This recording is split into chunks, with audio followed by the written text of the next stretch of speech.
Mais uma vez, bom dia a todos, a paz do Senhor Jesus Cristo. Vamos abrir nossas Bíblias no Evangelho de Lucas, capítulo 11. Evangelho de Lucas, capítulo 11.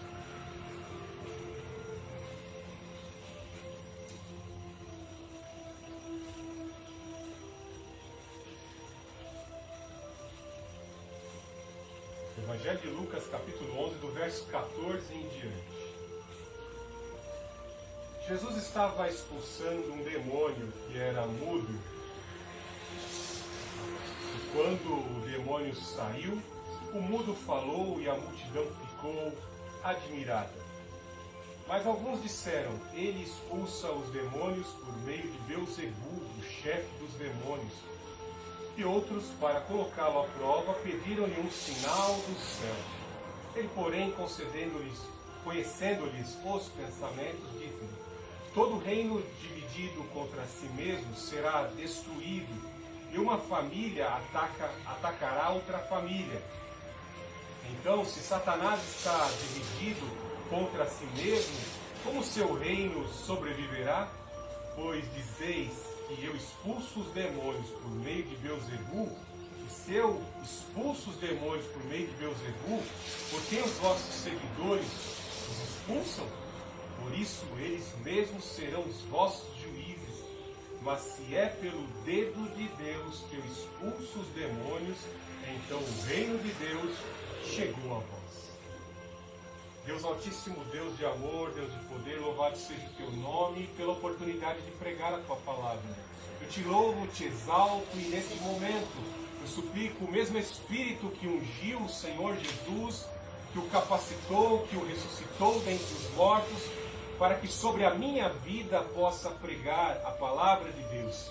Ó Santo Espírito do Deus Altíssimo, eu coloco a minha vida e os meus sentidos à tua inteira disposição para propagar e expandir o teu reino através da pregação da palavra. Teu reino é vida, teu reino é salvação, teu reino é vida em abundância e eternidade. Ó Senhor Jesus Cristo, nos livra do mal. Nesta manhã, Senhor Jesus Cristo, vai afugentando todo espírito que cala a boca e emudece as pessoas, todo espírito que cega o entendimento, todo espírito imundo que leva as pessoas à destruição, à ignorância, em nome do Senhor Jesus Cristo. E pelo Espírito da verdade sejam afugentados agora. Espíritos atrapalhadores, partam em retirada agora, em nome do Senhor Jesus Cristo. Ó Santo Espírito, ministra em nosso ser, para que sejamos sempre iluminados, para que os nossos olhos possam ver a realidade, iluminados pelo Teu Espírito, e possamos nos alicerçar na verdade, em nome do Senhor Jesus Cristo. Pelo fogo do Santo Espírito, ilumina o nosso ser e afugenta os focos de trevas que existem dentro do nosso ser, em nome do Senhor Jesus Cristo, pois sabemos que a santificação e a consagração é um processo que às vezes é demorado na vida de um cristão. Em nome do Senhor Jesus Cristo, sela nossas vidas, ó Santo Espírito, para que possamos tomar posse das promessas e da vida eterna contigo, Senhor Jesus Cristo. E assim glorificamos o Pai, glorificamos o Filho, glorificamos o Santo Espírito. Amém. Texto pesadíssimo esse que nós vimos, que nos enchem de indagações e perplexidades quando vemos a dureza com que o Senhor Jesus Cristo tratou aqueles que persistiam em persegui-lo, endurecendo seus corações, não reconhecendo que aquele que ministrava sinais de libertação dos demônios era o Filho de Deus, era o Messias prometido, o Senhor Jesus Cristo, o Rei dos Reis. Quão terrível é para aqueles que buscam tanto na ciência, na compreensão das letras, no semantismo e no significado das letras, ao ponto de idolatrá-las e encherem seus corações de arrogância e não entenderem a simplicidade com que Deus muitas vezes trabalha conosco para que não caiamos no mesmo pecado dos fariseus e saduceus, das castas dominantes daquela época, é muito importante sermos sensíveis ao Espírito daquele que escreveu a Palavra de Deus, o Espírito Santo. O Espírito Santo nos conduz à verdade que é o Senhor Jesus Cristo. Sem Ele é impossível haver salvação. Sem a ação do Espírito do Senhor Jesus, do Espírito de Deus na nossa vida, não há iluminação. Para tudo que enxergamos, para tudo que vemos, nós precisamos de olhos iluminados. Para ler a Palavra de Deus, a Bíblia Sagrada, nós precisamos da iluminação do Espírito Santo, para que com o espírito equilibrado possamos reter e guardar no coração a verdade para aplicá-la em nossa vida. E nós não precisamos, nesses últimos dias que antecedem a vinda do Senhor Jesus Cristo, é uma Bíblia politicamente correta, uma Bíblia com neutralidade, uma Bíblia que vai, de certa forma, se coadunar com todos os credos pagãos e esotéricos que existem nessa terra. Eu sou o caminho, a verdade e a vida. Ninguém vem ao Pai senão por mim. O Espírito em que vós habita sente ciúmes. Deus não quer você envolvido numa orgia espiritual com outros deuses. O Espírito em que você habita e está em você é o Espírito da verdade. Então você não pode coadunar com outros espíritos, nem outros ídolos. O Deus Altíssimo demonstrou isso desde o Gênesis lá até os dias de hoje. Ele mostrou: eu construí o sol, eu criei a lua, eu criei a terra, eu criei a fauna e a flora. Então você não pode adorar Deus com cabeça de sol, você não pode adorar Deus em forma de lua, você não pode adorar Deus com cabeça de cachorro, você não pode adorar Deus com cabeça de águia.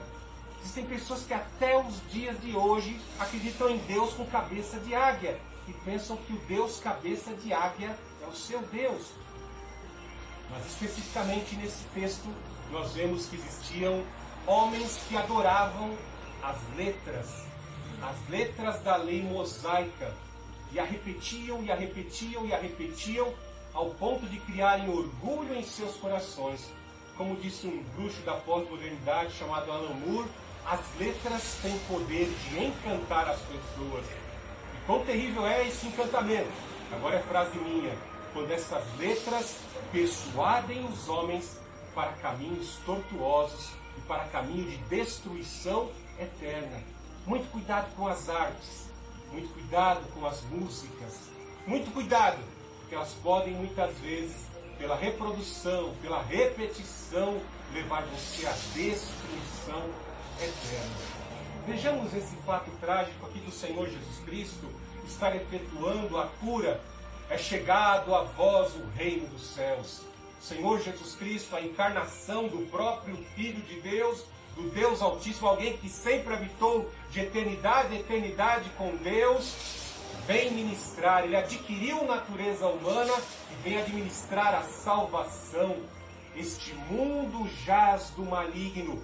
E o Senhor Jesus Cristo veio como um grande Goel, um grande Goelim, um redentor, um resgatador, interferir na trajetória humana, em especial na vida do seu povo Israel, porque ele percebeu que Israel estava inclinada aos ídolos, estava inclinada à cobiça, havia de certa forma, estava parecida com as nações pagãs.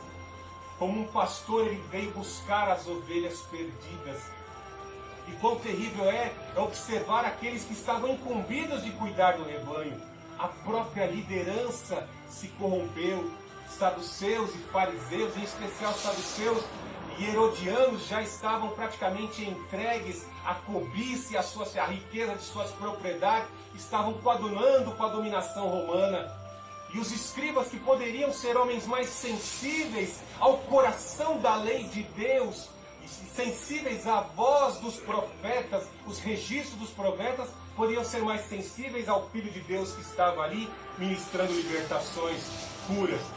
mas muito pelo contrário, se uniam todos contra o Filho de Deus, o Filho de Deus que veio com o propósito de salvar e resgatar o seu povo, demonstrar que ele tem um reino, o reino que o Pai oferece àqueles que obedecem, ao povo que obedece, é um reino de saúde eterna, sem enfermidades, sem ação de demônios que querem a destruição, de orgulho e de pecados que destroem a alma e levam para a condenação eterna. Quantas verdades o Senhor Jesus Cristo ensinou, verdades profundas. A multidão e muitos pequeninos começaram a compreender e a perceber, mas os mestres que se viam ameaçados e repletos com o coração atolados num mar de inveja, eles conspiravam contra o Senhor Jesus Cristo e contra a verdade que eles estavam pregando. E mesmo vendo ali um homem, que como está dizendo aqui, ele era mudo, no verso 14, Jesus estava expulsando um demônio que era mudo. Nós encontramos esse mesmo relato no texto de Mateus e também de Marcos. Mateus 12 também nos traz a narrativa desses acontecimentos. E nós vemos que a narrativa lá cita que ele também era cego. Aqui Lucas, que era médico, só relata que ele era mudo, porque ele dá uma outra ênfase a esse grande milagre que o Senhor Jesus Cristo assim efetuou.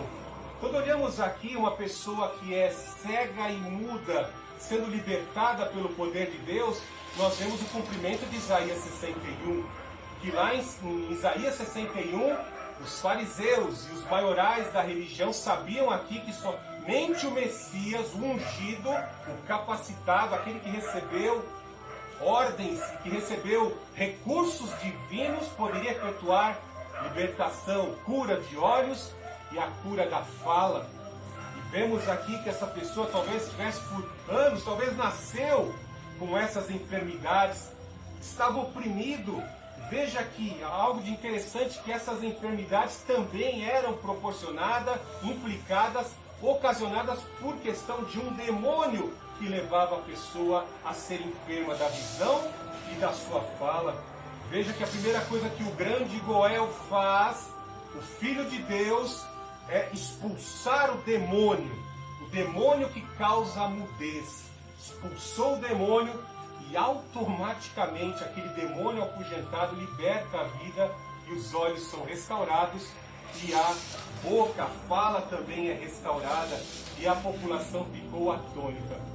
Veja como os pequeninos, ao verem o sinal, ficam admirados. Com certeza, os mais próximos ali choraram dessa pessoa que era enferma, glorificaram ao Senhor Jesus Cristo ali. Muitos ficaram admirados. Realmente esse é o Filho de Deus, porque se lembraram de ter ouvido Isaías 61. Mas, por um outro lado, nós vemos aqui que aqueles que, como eu disse, estavam endurecidos, encantados pela lei, e repletos de ciúme, de inveja para com o Senhor Jesus Cristo, já buscavam formas de censurá-lo. Veja o que eles dizem no verso 15. Mas alguns disseram, ele expulsa os demônios por meio de Beelzebul, o chefe dos demônios. Algo fica bem patente nesse verso, é a inveja daqueles que antes tinham o monopólio do ensino e da condução do povo. Como eu disse, o nosso Deus instituiu o sacerdócio levítico e eles foram organizados sistematicamente para cumprirem funções jurídicas, advocacionais, de ensino da palavra de Deus, de instruções. Eram diversas as suas atividades no campo religioso para estar orientando o povo de Deus. E de repente o Senhor Jesus Cristo declarando e trazendo os sinais que acompanham essa declaração, é chegado a vós o reino dos céus, os milagres, o ensinamento da profundidade do coração, do sentimento de Deus para com o seu povo, iluminando o povo, e as massas começavam a seguir, as multidões começavam a seguir o Senhor Jesus Cristo. O que os fariseus sentiram? Principalmente os escribas, começaram a sentir a inveja, o ciúme. O evangelista João é bem claro em dizer que eles mataram o Filho de Deus pela inveja, pelo ciúme.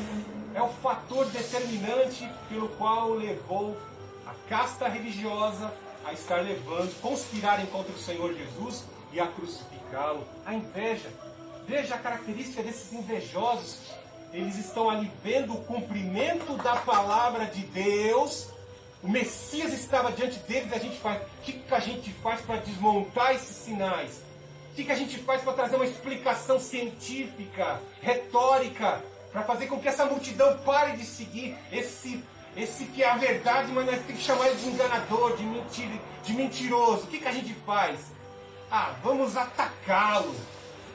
Com os dentes rangendo, eles disseram ali, com um ar de zombaria, porque não podiam desmontar a verdade, não podiam desconstruir a verdade. Então eles atribuíram ao Senhor Jesus como um líder de demônios, dando ordem às falanges de demônios. O Senhor Jesus Cristo repreendeu o capeta que estava sobre a vida daquele homem cego e mudo. E eles, ao ouvirem isso, já criaram uma narrativa, criaram uma frase de expressão. Ele invoca pelo Beelzebul.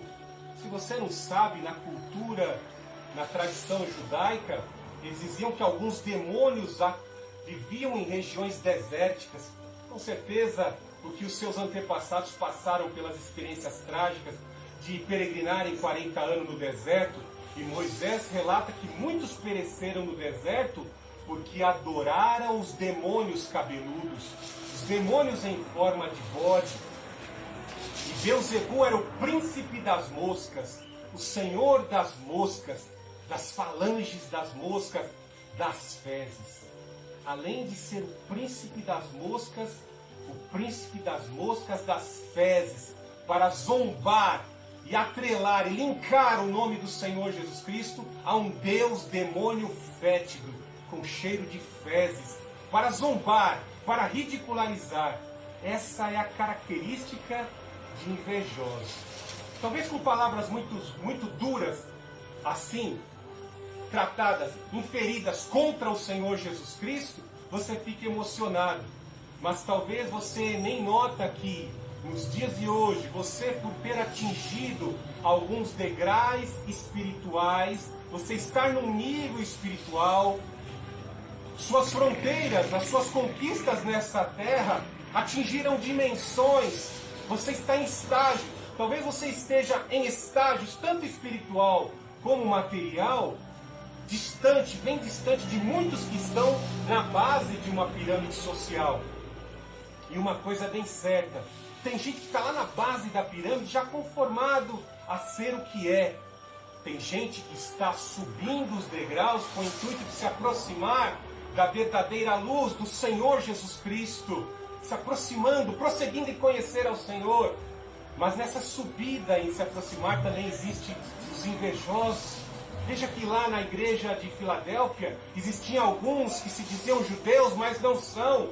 Ou seja, existiam infiltrados. E o diabo, quando vê alguém galgando os degraus espirituais, esvaziando desse mundo e se enchendo do Espírito da verdade, do conhecimento da verdade, se consagrando, se santificando, ele vai tentar infiltrados, falsos amigos, falsas distorções, palavras distorcidas, narrativas distorcivas, para tentar impedir o crescimento e a expansão espiritual daqueles que estão subindo.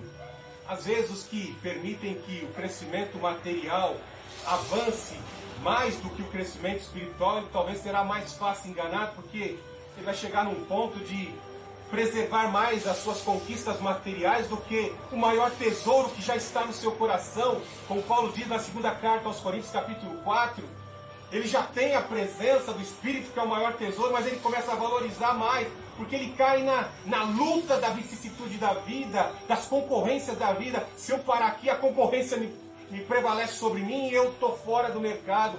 Eu perco o pódio de ser o melhor do mercado. E as pessoas às vezes vão perdendo essa posição. Então o diabo vai usar os infiltrados. Ele vai usar percalço, vai jogar casca de banana. E às vezes é tão terrível que nas coisas mais simples, aqueles que vão na igreja recebem uma mensagem, aquela mensagem fortalece o coração, e dê uma esperança, porque às vezes a pessoa fica a semana inteira, Senhor, fala comigo, fala comigo, fala comigo. No domingo vem um fragmento de mensagem, 1 minuto de mensagem, uma mensagem de 50 minutos, que encheu o seu coração, aí você vai para casa alegre, e o diabo, ela recebeu de Deus o que ela queria, e eu preciso tirar esse fragmento de verdade do coração dessa pessoa. Aí vai usar alguém próximo, às vezes alguém até que você ama, alguém que você sempre espera receber um abraço, ouvir um conselho. Essa pessoa chega ali e joga algo terrível contra você e você se vê desmotivado. E aí você perde na sua mente essa palavra que alimentou a tua fé, essa palavra que acrescentou algo em você. Como resposta de Deus, você esquece. E os projetos bons de Deus para a sua vida são adiados por conta da sua distração. Por você ser relapso em guardar a revelação que Deus deu para você. Então muito cuidado, porque Deus está revelando ali, naquele momento, Deus está revelando, é chegada a voz do reino de Deus, eu estou aqui para libertar o meu povo. Mas vem aqueles que não querem o crescimento do povo. Nós queremos o povo aos nossos pés, seguindo a nós, e não esse Galileu. Não sai nada de bom da Galileia.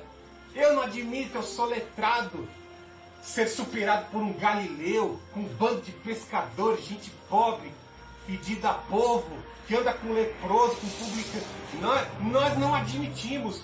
Eles vão tentar jogar poeira na engrenagem. Eles vão tentar impedir que o reino de Deus seja aberto e expandido. Então note nos dias de hoje, pela diversidade de mensagens que você tem ouvido, qual mensagem verdadeiramente está expondo um Jesus Cristo como o único Deus que deve ser adorado, como o único que tem poder para dar visão aos olhos e fala ao sentido da boca, a função da boca que é de falar. Então eles atribuem ao Senhor Jesus Cristo esse pecado. Veja no verso 16. E outros, para colocá-lo à prova, pediram um sinal do céu. Olha que coisa interessante. O Senhor Jesus Cristo acabara de comprovar o cumprimento de Isaías 61.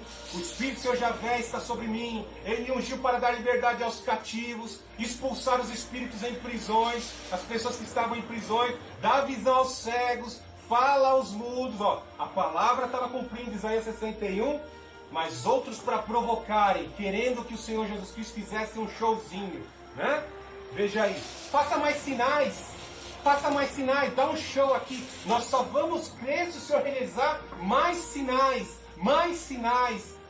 Se uma multidão estava seguindo o Senhor Jesus Cristo, é porque muitos já ouviam, já tinham visto e testificado diversos outros sinais realizados pelo Senhor Jesus Cristo. Mas eles queriam mais showzinho, para provocar o Senhor à ira.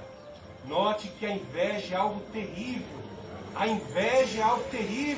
Veja como Saul perseguia Davi, ao ponto de deixar todos os interesses do reino de Israel, abandonar todas as ovelhas e ir atrás de uma ovelha inocente. Davi, que estava lutando pela causa de Israel, desde quando matou o gigante, as vitórias em batalhas, deixou todas as 99 ovelhas de Israel e todos os interesses de Israel para perseguir uma ovelha.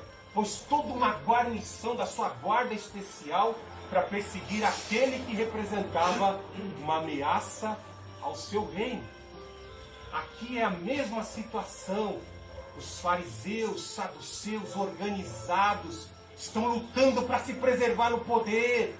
Esse homem, esse tal de Filho de Deus, as palavras que ele fala, o sinal acompanha. Ele está, na verdade, é uma ameaça ao nosso poder. Nós estamos perdidos. Toda a casta levítica vai ser destituída do poder, porque ele faz o trabalho de 500 levitas. Nós estamos perdidos. E até perdoa pecados. Ele é o próprio Deus. Ele perdoa pecados. Nós estamos perdidos e as pessoas estão crendo que os pecados foram perdoados. As pessoas estão mudando de vida e recebem o ensinamento diretamente da boca dele, não das nossas bocas. Veja o 17. Ele, porém, conhecendo-lhes os pensamentos, disse: todo o reino dividido contra si mesmo será destruído, e uma família atacará outra família. Veja a ilustração que o Senhor Jesus Cristo traz. Vocês declararam que eu estou aqui possesso do Espírito do Senhor das moscas, das fezes, o Senhor das moscas, das fezes, vocês me ofenderam. Aí ele usa aqui o exemplo de um reino, né? Se Satanás, se Beuzebu, que é Satanás, veja que o Senhor Jesus Cristo já fala logo quem é esse Beuzebu aí, né? São diversos deuses aí construídos em estátuas, né? Até hoje se adora o Beuzebu. Eu não vou nem dizer onde é que tem um, mas ele está dizendo aqui, quem é o Beuzebu? No 18, é Satanás. Satanás, Paulo fala, ídolos são demônios. Beuzebu é o diabo. Veja que ele fala, se Satanás está expulsando demônios, ministrando cura e libertando, ele está destruindo seu próprio reino. Né? Imagine uma nação que está vivenciando uma situação terrível de guerra civil. Né? Quão terrível é, irmãos, porque quando analisamos as etnias dentro de uma nação, nós vemos que são pessoas de clãs próximos. No Brasil existe uma cultura bem diversificada, onde existe uma miscigenação de luso-portugueses, italianos, negros que foram trazidos para cá, índios. Existe uma diversidade, mas especificamente aqui em Israel nós vemos todos descendentes de uma mesma família, todos descendentes de Abraão, Isaac e Jacó. Eles tinham um grau de parentesco. E aí imaginem, né, aqui, que na época que esses mesmos que vieram dizer, você expulsa demônios pelo reino, pelo espírito de Satanás, de Beuzebu, o Senhor Jesus Cristo disse, então por quem expulsam os vossos líderes? Você se lembra muito bem, lá em Marcos 9 mostra isso, e também lá em Atos 19, que existiam líderes dentre os judeus que também expulsavam demônios. Só que nós vemos que os filhos de Seva tomaram uma surra do demônio ao ponto de suas roupas serem arrancadas. Então Jesus Cristo fala assim, o Senhor Jesus Cristo aqui os repreende dizendo, por que expulsam os vossos líderes e vocês seguem esses líderes? Será que também não estão possessos do espírito de Beuzebu? Então nós vemos aqui que eles já estavam possessos, aquela mesma liderança que estava tentando impedir o reino de Deus de crescer pelo Senhor Jesus Cristo, já estavam dominadas pelo espírito de Satanás, pelo espírito do engodo. Volto à reflexão de uma nação assim, conflagrada por uma guerra civil. Qual é a nação que sobrevive existindo anos e anos de guerra civil? Podemos ver isso hoje na modernidade. No Líbano existe um grupo que quer o fim de Bashar al-Assad, existe outro grupo que quer manter Bashar al-Assad no poder, na Síria, ou melhor dizendo. E o que nós vemos, né? Uma cidade, uma nação totalmente, economicamente debilitada. Uma guerra civil só traz destruição. O Senhor Jesus Cristo utiliza da ilustração de uma guerra civil para dizer que dentro da casa de Israel, os líderes estavam dominados pelo espírito do engano, pelo espírito da inveja, que Satanás também era um espírito invejoso, sempre invejou o rei, o Senhor Jesus Cristo, e a nação estava repleta de demônios. Haja vista que ele teve que expulsar o demônio de um israelita, de um filho de Deus, de um judeu, que era povo de Deus. E o que a liderança fazia?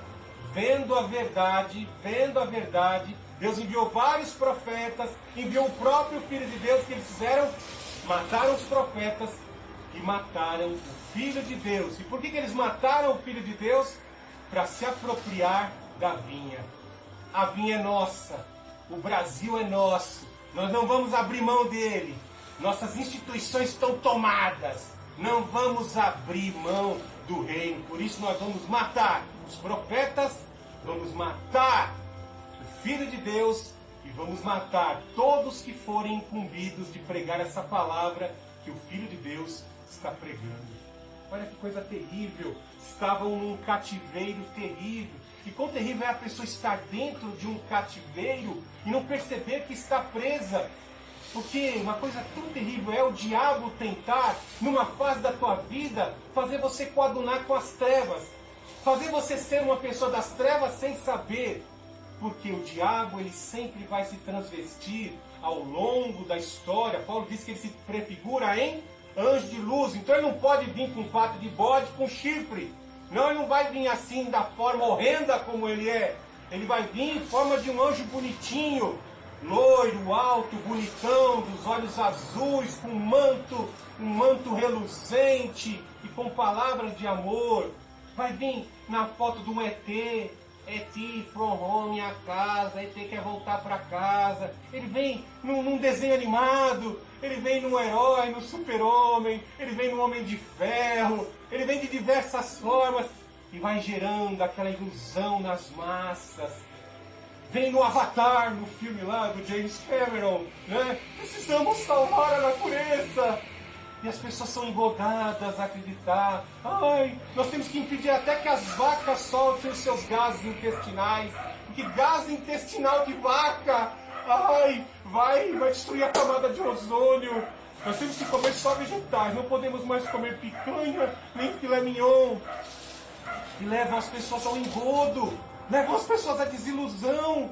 Você vai sendo submetido à farsa, à mentira reproduzida várias vezes. E de repente você vê o maior líder do cristianismo ocidental fazer uma harmonia no sino da Amazônia. Juntam-se ali diversos credos pagãos censurados na Bíblia. Juntam-se ali diversos grupos politicamente, ideologicamente reforçados que sempre odiaram a igreja e vão se unir a isso. Vamos ver os pontos comuns que existem nas nossas ideologias e religiões e vamos criar um Jesus ecumênico para acabar com essa hostilidade que existe entre as religiões. Veja que o ponto dos dissimulados é uma coisa tão terrível, que um dos maiores assassinos de igrejas na Bolívia, ele dá um crucifixo, um crucifixo em forma de foice e martelo para o Papa, e o Papa conversa com eles. Mas quão terrível é que os grupos alinhados com esse líder boliviano que já foi expulso do poder, têm queimado igrejas no Chile. Os mesmos revolucionários satânicos estão queimando igreja. E o líder, o maior líder do cristianismo, se cala, não fala nada. Nossos irmãos cristãos estão sendo mortos na Nigéria, no Níger, e o líder cristão não fala nada, se omite.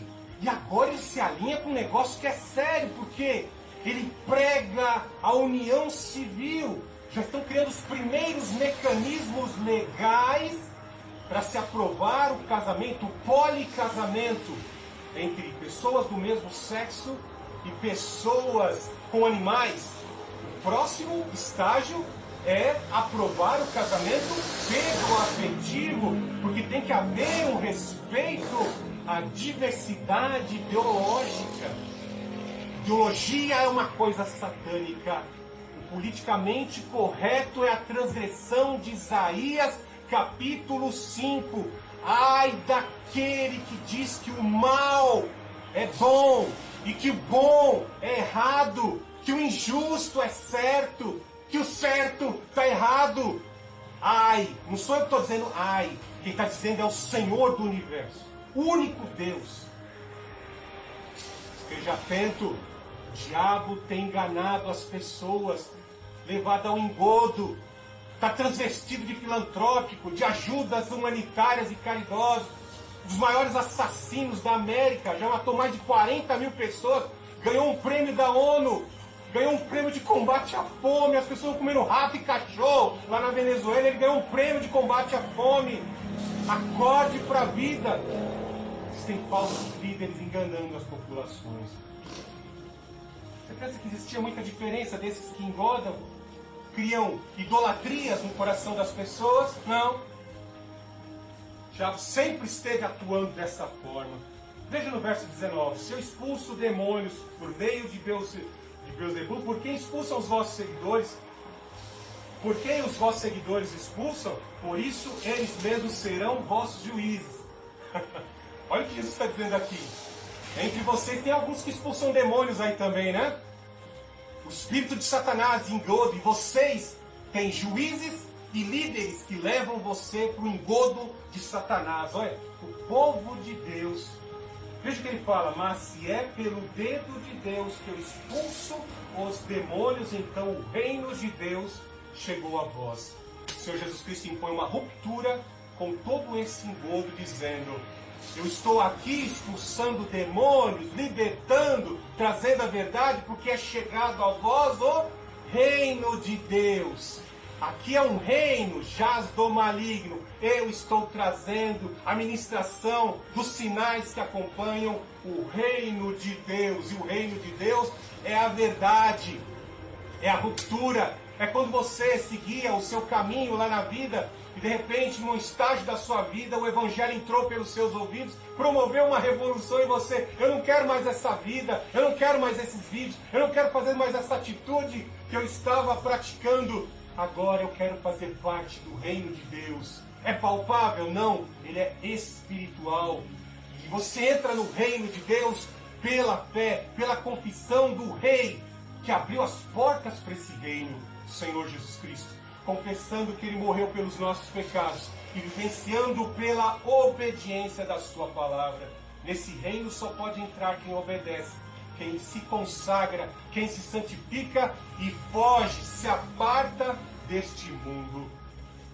O texto aqui não cita, mas lá em Mateus capítulo 12, Mateus faz questão de declarar que o Senhor Jesus Cristo diz, depois de falar essa frase: mas se eu expulso demônios pelo Espírito de Deus, é chegado a vós o reino de Deus. E ele fala: quem pecar contra o Filho do Homem será perdoado, mas quem pecar contra o Espírito que eu estou usando, que sou eu mesmo, não existe perdão, nem nessa geração e nem na vindoura, porque iam surgir falsos líderes, como eu acabei de falar alguns instantes atrás. Tantos falsos líderes naquela geração do Senhor Jesus Cristo, como nas gerações vindouras. Falsos líderes, espíritos imundos a serviço de Satanás e de Beelzebul. Falsos líderes com a mesma intenção de enganar a massa e fazer as pessoas permanecerem no sistema de engano. Você notou o que o Senhor Jesus Cristo falou aqui? Nós vemos que o Senhor Jesus Cristo perdoou a pecadora, a mulher pecadora. Perdoou a mulher que se prostituiu porque ela veio arrependida ao Senhor Jesus Cristo. O Senhor Jesus perdoou Maria Madalena, a salvou do apedrejamento. Houve arrependimento de todas essas mulheres que foram citadas. O Senhor Jesus Cristo, e nem o cristianismo, odeia mulheres. Nós vemos que o Senhor Jesus Cristo tratou bem as mulheres. Tratou a mulher que teve 5 maridos, a samaritana. Jesus era amável com as mulheres, ao ponto de Susana, Maria e tantas outras mulheres servirem ao Senhor Jesus Cristo porque reconheceram nele a verdade. O Senhor Jesus Cristo perdoou publicanos que eram tão odiados pelos fariseus, por muitos ali, em especial pelos fariseus, eram odiados. Muitos do povo odiavam os publicanos. O Senhor Jesus Cristo perdoou. Mas note que para os fariseus e aquela casta de religiosos, o Senhor diz que não tinha perdão, nem nem naquele tempo e nem nos tempos vindouros. O que nós entendemos aqui? Que blasfêmia contra o Espírito Santo é atribuir ao Senhor Jesus Cristo os sinais que o Senhor Jesus Cristo fez a demônios. Veja que eles atribuíram: ah, você aí é seu enganador, você é um mago, você é um feiticeiro, está realizando sinais aí pelo espírito do Beelzebul, Senhor das moscas. Ó, este pecado conflagra a blasfêmia contra o Espírito Santo. O que mais podemos dizer seria o pecado de blasfêmia contra o Espírito Santo? A resistência à verdade. Ciente de que aquilo é a palavra de Deus, o fato, a verdade que está diante dos nossos olhos, essa palavra que eu vos prego, o que está escrito aqui é a verdade. A pessoa sabe e deliberadamente resiste e inculca, traz uma narrativa distorcida e resiste à verdade, primeiramente analisada, é blasfêmia contra o Espírito Santo. Se formos mais a fundo, eu fico aqui 3 horas e mostro quantos estão blasfemando contra o Espírito Santo. Receberam a verdade, mas deliberadamente atacam a verdade, resistem ao Espírito da verdade, negam a divindade do Senhor Jesus Cristo. Lembre-se, se Jesus Cristo não é Deus, então não houve remissão de pecados. Se o Espírito Paráclitos, Consolador, que é o próprio Senhor Jesus Cristo, também não existe salvação, porque é o Espírito do próprio Deus profetizado por Joel. Nos últimos dias derramarei do meu. Yahvé, o Todo-Poderoso, declarou: eu vou derramar o que é melhor de mim, eu mesmo, sobre o povo, sobre a humanidade, para que ninguém pereça, para que se aproximem do meu Filho como única forma, para que se aproxime da promessa do Redentor. Os heróis da fé viviam alimentados com essa promessa do Redentor. Quem é que os aproximava? O Espírito Santo. E nos dias de hoje, que nós já vimos que o Redentor, a promessa se cumpriu, o Espírito Santo. Tanto é que ele selou a igreja no dia de Pentecostes. Sem o Espírito Santo não existe salvação. Se não declararmos que ele é Espírito de Deus, Espírito tutor da igreja, o Espírito do Senhor Jesus Cristo, nós estamos fadados à derrota. Negar que ele é Deus é estar fadado, derrotado à condenação eterna. Coisa terrível. Atribuir ao Senhor Jesus Cristo pecados, espíritos de demônios, blasfêmias, injúrias e mentiras é blasfêmia contra o Espírito Santo. Veja outra ilustração que o Senhor Jesus Cristo nos quer transmitir aqui. Vou passar para o final porque não vai dar tempo. O Senhor deu uma revelação aqui, mas vai demorar muito para me explanar isso. Veja aqui no verso 11, 16, ele nos diz... O texto nos diz: e os outros, para colocá-lo à prova, pediram-lhe um sinal do céu. Veja que na continuação do discurso, veja no verso 29, com a multidão aumentada, ele começou a dizer: esta geração perversa, ela pede um sinal, mas nenhum sinal lhe será dado, a não ser o sinal de Jonatas. Olha como o Senhor Jesus Cristo responde a solicitação daqueles que queriam um showzinho da fé. Faça um showzinho para comprovar se você é realmente o Filho de Deus. Aí ele usa 3 ilustrações. A primeira do Jonas, que nós pregamos aqui no 2º domingo desse mês. Veja que ele fala: porque assim como Jonas foi um sinal para os ninivitas, também o Filho do Homem será para esta geração. Note que assim como Deus enviou Jonas, a cidade, a capital do Império Assírio que trucidava Israel, mas Deus amou os assírios, não queria destruí-los sem que eles ouvissem a palavra de juízo, de salvação. Deus enviou pomba, Jonas, para pegar a palavra de salvação, e houve arrependimento. Note que os gentios, uma nação bárbara, pagã, mas que se arrependeu, foi salva pela mensagem de Jonas. O Senhor Jesus Cristo está se colocando na mesma posição como Jonas. Olha só, Nínive, capital do maior império cruel da época, de sua época. E aqui nós vemos Jesus vindo salvar o seu próprio povo. Seria algo um tanto que até satírico falarmos assim, né? Engraçado.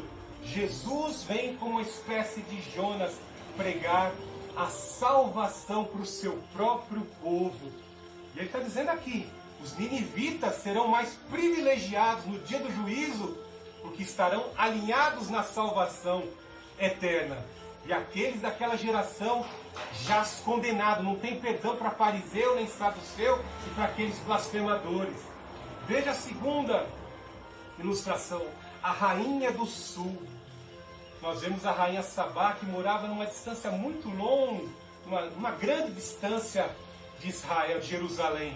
Mas ela saiu ali do sul da Arábia, enfrentou o deserto, porque ela ouviu falar da sabedoria de Salomão. E ela pagou o preço para ouvir a sabedoria de um rei, que recebeu um poder de sabedoria de um Deus, de um único Deus, Eu quero saber. Tem tanta mulher vidrada em revista de fofoca, né? Quer saber de tudo da vida do seu Deus, do seu artista, do seu ídolo, né? Faz de tudo para comprar contigo que sai desse mês, né? Eu não sei se existe mais ainda essa revista, não sei se é quinzenal, semanal, né? Mas uma coisa bem certa, a Rainha de Sabá, ela é um tipo humano da Igreja de Cristo. Ela enfrenta os desafios, ela vai ao encontro de Salomão para ouvir a sabedoria de Deus pela boca de Salomão. E veja que ele fala no verso 31, a Rainha do Sul se levantará no juízo contra os homens desta geração e os condenará, pois veio dos confins da terra para ouvir a sabedoria de Salomão. Aqui está quem é maior do que Salomão. Olha só que interessante. Jesus se mostrou o cumprimento da salvação que Jonas pregou, e agora o Senhor Jesus Cristo se coloca acima de Salomão, que nunca, jamais pode ser cultuado, né? Tem alguns magos que cultuam Salomão até hoje, né? Tá aqui quem é maior que Salomão. Sou eu que sou mais sábio. Eu sou o Criador. Eu sou o Filho de Deus. Veja no verso 32. E ainda diz aqui, né, que essa Rainha de Sabá representa ela, os que receberam a iluminação da salvação vão julgar os perversos dessa geração e os que resistem também nos dias de hoje, no juízo final. Veja no verso 32. Os homens de Nínive se levantarão no juízo contra essa geração e a condenarão, pois se arrependeram com a pregação de Jonas. E aqui está quem é maior que Jonas. O Senhor Jesus é maior que Jonas. O Senhor Jesus é maior que Salomão. Ele é a verdade. Ele é o Senhor da história. Veja algo de maravilhoso. Que os heróis da fé vão julgar esses, Jonas, a Rainha de Sabá, vão julgar os pecadores desta geração, que resistiram sem arrependimento, blasfemaram contra o Espírito Santo, sem arrependimento, vão julgar no dia do juízo final. Veja a palavra arrependimento. Quando Jonas pregou, o juízo foi adiado por 150 anos. Todos que nasceram naquele período foram salvos, porque se submeteram à palavra de salvação. Veja como o Senhor Jesus Cristo ensina algo precioso aqui no mesmo capítulo 11, verso 27. Enquanto ele dizia essas coisas, uma mulher entre a multidão levantou a voz e lhe disse: Bem-aventurado o ventre que te gerou e os seios que te amamentaram. Naquela época as mulheres, vendo os sinais que Jesus dizia, ai, como eu queria ter um filho assim, profeta de Deus, usado por Deus, né? Tem mãe que sonha em ter um filho profeta, tem mãe que sonha em ver o seu filho pastor.